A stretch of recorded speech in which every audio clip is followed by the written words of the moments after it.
name is Bethany Garcia, and this is my biography. So I grew up in a Christian home. My parents have took me to church my whole life.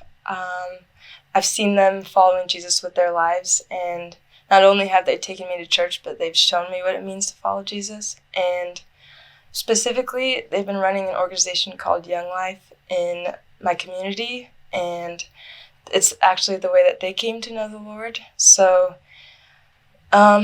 my parents are probably the people I respect the most in the world.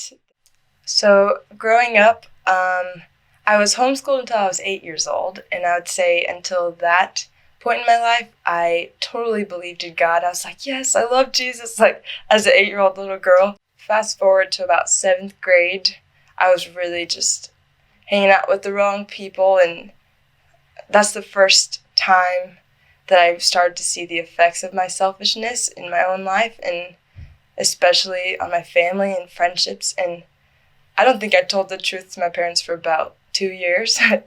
I knew I wanted God. I knew I wanted something to change, and I didn't. The only place I saw that there was hope was in Jesus, because of growing up hearing about it and seeing the way my parents are different.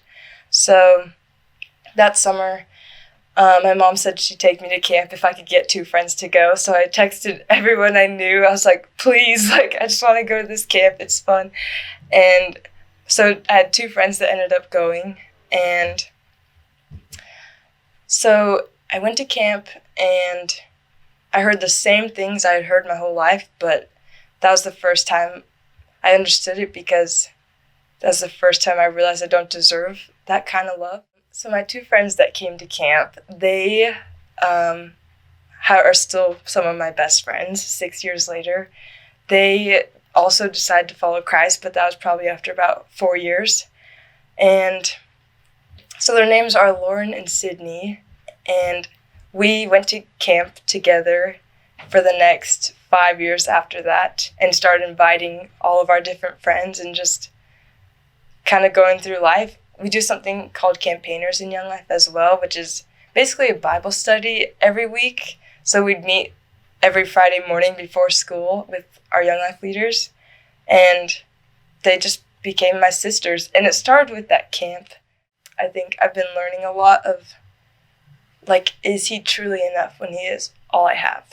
And that's been my biggest struggle, but I have found that he is, and he always has been, and he still is, no matter what I lose or what changes in the highs and the lows. He's always enough. So how I've seen him use me is weird, because I feel like I'm just kind of trying to follow where he's leading, and I don't know what I'm doing. But specifically with worship, I've always loved music, and worship was the first place I feel like I really connected with God. I picked up the guitar when I was 15, and I honestly tried to pick it up years before. I just couldn't. But this time I was praying like God, please help me to learn this if you will use this. I decided to just take one of my dad's old guitars and just look up a song I could learn. So the first song I learned was How He Loves by David Crowder, and that's always stuck with me because just the words, and it's honestly the most simple chords you could possibly learn, but just how simple it is, but that's where it began. It feels pretty vulnerable to be singing in front of people, and especially in a place that I feel so intimate with God. And so leading worship has really pushed me, but it's also, I kind of compare it to being an athlete, of like the mentality I have to remain focused and have my eye on the prize, I guess. Like, I'm just singing to him. So I'm learning to have confidence in him and let him use me.